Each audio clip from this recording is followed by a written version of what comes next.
Бұрынғы өткен заманда бір кедейдің 3 ұлы болыпты. Бүкіл өмірі байлардың есігінде өткен кедей өлерінде 3 ұлын қасына алып отырып өсиет айтады. Үйдің шығыс жағында бір жалмауыз бай бар. Соған өлсеңдер де жалданбаңдар, дейді. Әкесі дүниеден қайтқан соң 3 баласы қызмет істеуге кіріседі. Ең әуелі қызмет іздеп, ең үлкен ағасы үйінен кетеді. Ол көп уақыт жүріп, қызмет таба алмай, әкесі барма деген байға барады.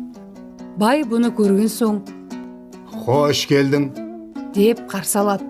Бай бұған, «Саған бір қызмет берем. Соны орындасаң, жалшылық қалам. Ал орындай алмасаң, басыңды алам. Бәрібір басқа байларда жұмыс жоқ», дейді. Кедейдің үлкен ұлы, «Жарайды, жұмысыңызды істеймін», дейді. Бай жұмысының түрімен таныстырмақ болып кедей ұлына. «Бір қара нарым бар, күніне 40 бөшке су ішеді. 40 арба құмалақ шығарады, 40 арба пішен жейді. Осыны бағалсаң, қызметке аламын. Егер бұны атқара алмасаң, басың алынады», дейді. Жарлының үлкен ұлы жұмыстарды амалсыздан орындауға кіріседі. Алғашқы күннен кейін ақ үлгіре алмайды. Бай 4-5 күннен кейін келіп көрсе, шөп те, су да жетіспей, қара нар арықтап қалған екен. Бай ашуланып, кедейдің үлкен ұлының басын алады. Жұмыс сұрап келген адамдарға бай осындай қолдан келмейтін жұмыс тапсырып, өлтіре беретін болыпты. Бұдан соң ортаншы ұлы да осы жолмен қаза табады. Ендігі үйде қалған кіші інісі ағаларын іздеп шығады. Оны жұрт бойы бір қарыс, сақалы 40 қарыс деп атайды екен. Бір қарыс ағаларын іздеп көп қиындықтарды басынан өткізеді. Ақырында бір қарыс зұлым байдың ауылына келеді. Бай бұны көріп қуанып қарқылдап, «Ал саған жұмыс әзір», дейді. «Қандай жұмыс?» дейді бір қарыс. «Бір қара нарым бар. Күніне 40 бөшке су ішеді, 40 арба құмалақ шығарады, 40 арба пішен жейді. Соны күтуің керек.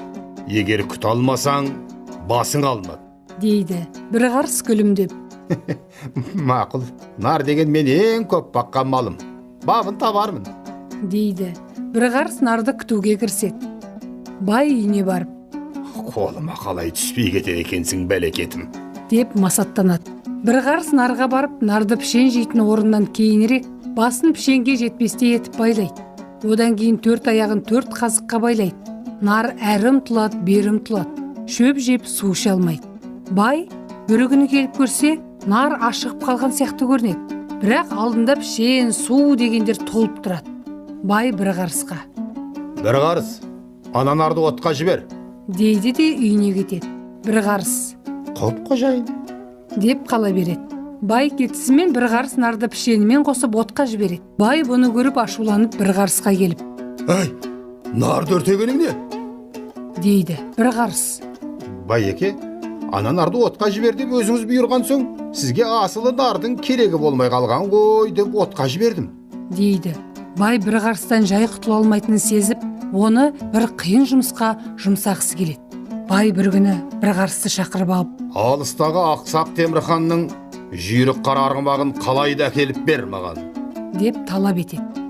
Бір қарыс разы болып, «Қара арғымақты әкелген соң, барлық мүлкіңнің тең жартысын бересің», дейді байға.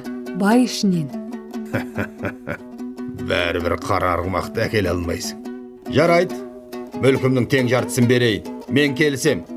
Бір қарыс байдың бір жүйрік атын мініп жолға шығады. Бірнеше күндер, апталар жүріп, Ақсақ Темірдің еліне де жетеді. Келсе, Ақсақ Темір ханның елінде бір үлкен той болып, ат шабысына әзірленіп жатыр екен дейді. Көптеген жерлерден келген аттар мен Ақсақ Темірдің қара арғымағын бәйгеге қосады. Бір қарыста астына үлкен құс жастық салып, бұ да өз атымен бәйгеге қосылады. Аттылар бәйге төріне барып, аттарды қоя бергенде, бір қарыс алдынан оза отырып, құс жастықты жарып жіберіп, жүнін бәйгеге қосылғандардың алдынан бората береді. Бәйгешілер көздері бұлдырап, ештеңе көрмей, аттарының басын басқа жаққа бұра жөнеледі. Қалғандары лағып шығып кетеді. Бәйгеден тек бір қарыс бұрын келеді. Одан соң Ақсақ Темірдің қара арғымағы келеді. Ақсақ Темір бұны көріп, табанда ашуланып, қара арғымаққа мінген адамын табанда өлтіреді де бір қарысты шақырып алып, «Қонақ, мал ал, алтын ал, не алсаң да атыңды бер», дейді. Бір қарыс, хан тақсыр алыңыз, бірақ маған қара арғымағыңызды беріңіз. Елге мініп қайтайын. Көлігім жоқ, және 1000 ділдә алтын беріңіз, дейді есінен танып қалған Ақсақ Темір. Ал. Деп бір қарыстың атының басын ұстай береді. Бір қарыс Ақсақ Темірдің елінде қонақ болып жатып, ханның қара арғымағын 1000 ділдә алтынын алып еліне қайтады. Жолда бірнеше күндер жүріп байдың еліне келеді. Байға қара арғымақты беріп, уәделі мүлкін сұрай бастайды. Бай бір қарысқа: Мүлкімнің тең жартысын аласың ғой, бірақ менің үйімдегі барлық жұмысты істейтін боласың, дейді. Бір қарыс оған да көнеді. Бір қарыс байдың барлық жұмыстарын мүлтіксіз орындап, қайткенде айтқан уәдесін орындатуды ойлайды. Бай бір қарыстан қорқып қашпақшы болады. Бұны бір қарыс сезеді де, байдың жол азық салған сандығының түбіне тығылып жатып алады. Бір күні түнде бай әйелімен екеуі түн ортасында сандықты арбаға салып қашады.